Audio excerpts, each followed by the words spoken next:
dihancurkan. Itu yang pertama. Konsep yang kedua atau sebutlah mungkin protokol yang kedua. Protokol yang kedua adalah konsep pembersihan, ya, atau pengeluaran, ya.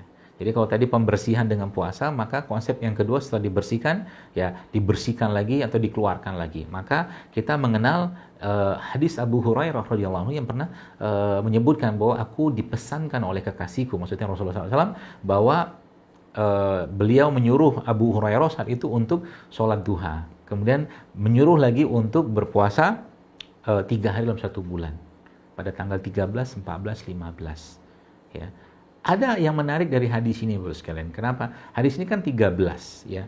14, 15. Lalu di hadis yang lain, Nabi juga menjelaskan bahwa kalau barang siapa yang melakukan hijamah atau berbekam pada tanggal 17 atau 19 atau 21, maka itu akan menyembuhkan penyakit. Jadi saya ngelihat setelah didetoksifikasi, dikeluarkan lagi zat-zat yang tidak penting atau zat-zat yang sudah numpuk di badan kita, terutama yang ada pada kapiler. Maka puasa atau hijamah atau bekam ini, ya, memang harusnya menjadi pilihan terbaik umat Islam dalam meningkatkan imunitas di kondisi kayak sekarang. Jadi sebenarnya ngandalin puasa, ya, ngandalin hijamah itu subhanallah sudah sangat luar biasa. Bayangkan kalau seandainya ngikutin 2 hal saja, ya. Lagi-lagi saya katakan ada yang bisa puasa ada tidak, ya. Dalam artian bahwa kalau memang mampu berpuasa, puasa aja, ya. Senin Kamis ada, Ayamul Bid ada. 13, 14, 15 lanjutkan pada tanggal 17-nya dengan 1 hari pada tanggal 16-nya dia istirahat dulu, ya. Nanti tanggal 17-nya atau 19-nya atau 21-nya dia berbekam. Ini kan pengeluaran, bekam tuh pengeluaran setelah sebelumnya dibersihkan dengan puasa, dengan ibarat kata auto detox dari puasa tadi, dan dilanjutkan lagi dengan fase atau tahap berikutnya yaitu pengeluaran dengan cara hijamah. Hijamah atau bekam bukan cuma sekedar mengeluarkan darah, tapi ada mekanisme sistemik yang terjadi pada hijamah yang kalau kita ngerti ini semua Bapak sekalian, maka Masya Allah hijamah ini betul-betul menjadi pilihan umat Islam dalam meningkatkan kesehatan dan juga dalam mengobati penyakit, ya. Nabi kita alaihi salatu wasallam menjelaskan dalam sebuah hadis, kata Nabi, syifa'u fi salasatin. Syifa itu atau kesembuhan itu ada 3. Yang pertama syarbatil asal, minum madu. Yang kedua wasyartahtil mihjam, berbekam. Yang ketiga atau besi panas. Jadi hadisnya hadis yang sahih, ya.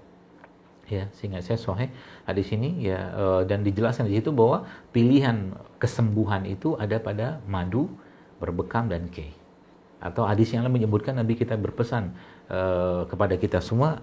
Kata Nabi SAW, inna afdala ma tadawaitum bihi al-hijamah. Kata Nabi, sesungguhnya pengobatan yang paling afdol, yang paling baik yang kalian kerjakan adalah hijamah. Jadi, Masya Allah, Bapak sekalian, subhanallah, ya.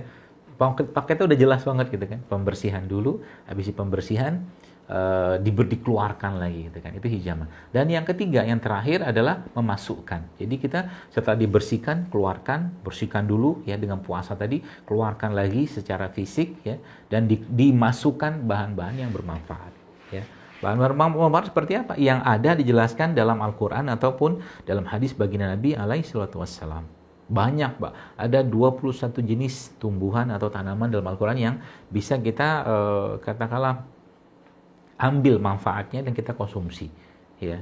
Jadi kalau kita udah ngerti kayak begini kan mulai mikir, kenapa di surga ada jahe? Kenapa di surga itu nggak ada sambiloto mungkin? Kenapa di surga itu nggak ada misalkan kunyit segala macam? Nah, maka jahe itu merupakan salah satu hal yang perlu kita masukkan dalam tubuh kita. Karena dia salah satu makanannya penghuni atau minumannya penghuni surga. Jadi kita belajarnya dari situ aja.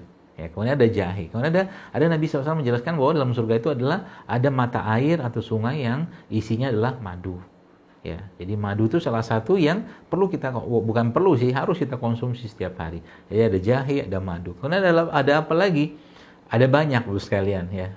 Saya nggak cerita, termasuk juga salah satunya adalah susu. Tapi bukan susu kemasan, tapi susu yang fresh. Ya, susu yang fresh, ya, yang sapinya pun makan makan rumput, ya, jadi dia tumbuh secara alami atau organik. Dan banyak lagi yang lain, dan yang ada satu lagi yang terakhir adalah namanya khamar ya, khamar atau sesuatu yang dibuat dari fermentasi ya. Maka kalau Anda yang membaca beberapa postingan saya, salah satu makanan penghuni surga atau minuman penghuni surga itu adalah khamar atau alkohol yang tidak memabukkan. Alkohol itu dibuatnya dari apa? Dari fermentasi. Jadi zaman dulu orang-orang Arab itu kalau mau bikin arak ya, atau mungkin ya khamar yang memabukkan itu, dia akan masukkan kurma ke dalam batang kurma itu, batang pohon kurma tadi, ditambahkan air nanti, kemudian ditunggu sekian lama nanti, sehingga nanti dia bahan tadi atau air tadi sudah berubah menjadi air fermentasinya kurma ya, dan itu sudah kategorinya sudah alkohol yang memabukkan gitu, khamar yang memabukkan. Nah, ada banyak lagi yang lainnya, tapi secara umum tadi ada madunya, ada jahenya, ada susunya, kemudian ada zaitunnya, ada habatus saudanya, ada kurmanya. Ya, banyak sekali. Kita lihat kalau Nabi menjelaskan tentang sesuatu, itu pasti ada hikmah yang besar di situ. Ya, kenapa Nabi atau apa saya pernah menjelaskan bahwa ternyata 7 butir kurma ajwa di pagi hari itu sudah 100 gram beratnya kalau pakai kurma ajwa yang benar. Sangat berat. Jadi di volume padat gitu makanan. Dan itu ternyata kurma ajwa itu memiliki spektrum warna yang tidak ada, yang tidak bisa dimasukin sihir. Saya pernah tulis di postingan saya di Instagram, Bapak Ibu bisa baca di situ. Ya, jadi itu salah duanya atau salah tiganya ada kurma. Maka Nabi menyebutkan bahwa tidak akan kelaparan rumah yang di dalamnya ada kurma. Ya, maka kurma adalah sesuatu yang tanda kutip wajib ada dalam rumah Anda di luar Ramadan. Makan dan dapatkan kebaikan atau keberkahan dari kurma tadi. Ya. Kemudian apalagi bos sekalian, banyak ya, ada habatus sauda ya, itu masukkan ya. Jadi setelah dibersihkan, keluarkan, masukkan, ada habatus sauda, ada zaitun, ada jahe, tadi ada susu, ada madu ya, ada khamar. Pertanyaan tadi yang fermentasi di Indonesia, masa kita minum khamar atau alkohol? Tidak. Indonesia punya produk yang sangat baik yang pernah saya beberapa kali juga posting, yang merupakan produk fermentasi, namanya tempe. Nah, tempe itu juga bisa jadi solusi makanan fermentasi. Atau mungkin kalau nggak tempe, ya tape. Juga salah satu makanan fermentasi yang Bapak Ibu bisa konsumsi ya. Dan manfaatnya luar biasa banyak. Bahkan tape itu kalau Bapak Ibu baca risetnya itu banyak sekali manfaatnya. Karena memang semua makanan yang fermentasi itu baik. Yang kita kenal sebagai, atau mungkin produk fermentasi itu salah satunya adalah probiotik. Jadi probiotik itu bakteri baik yang mensuplai tubuh kita atau menguatkan tubuh kita mulai dari kepala sampai ujung kaki. Itu probiotik. Jadi subhanallah sekalian, saya baca beberapa buku-buku tentang probiotik ini atau fermentasi ini, efeknya luar biasa. Mulai dari meningkatkan kecerdasan, mulai dari memperbaiki lambung, memperbaiki otak, memperbaiki jantung, segala macam, komplit semua ada pada produk fermentasi tadi. Ya, kita tadi punya tempe atau acar-acaran, ini banyak sekali pilihannya. Ya, tinggal kita mau aplikasikan atau tidak. Kalau Anda yang pernah baca postingan saya, atau mungkin lihat video-video saya, kan ada beberapa yang saya posting itu tempe sama kurma. Itu bukan sekedar makanan buat sekalian, tapi itu simbiotik namanya. Karena tempenya adalah probiotik, madunya atau kurmanya adalah prebiotik. Jadi probiotik ketemu prebiotik, maka itu jadi simbiotik. Orang yang makan simbiotik itu insya Allah kecerdasannya akan meningkat. Orang yang makan simbiotik kayak yang saya jelaskan tadi itu insya Allah jantungnya akan sehat, BAB-nya akan lancar, dan banyak sekali keutamaan atau manfaat-manfaat yang lain yang kita bisa ambil dari hal-hal sederhana di negeri ini. Gitu kan? Jadi subhanallah sekalian, contoh begini, kenapa banyak orang di Indonesia saat ini penuh dengan atau berbagai penyakit itu kayak kacang goreng banget gitu kan, begitu mudah.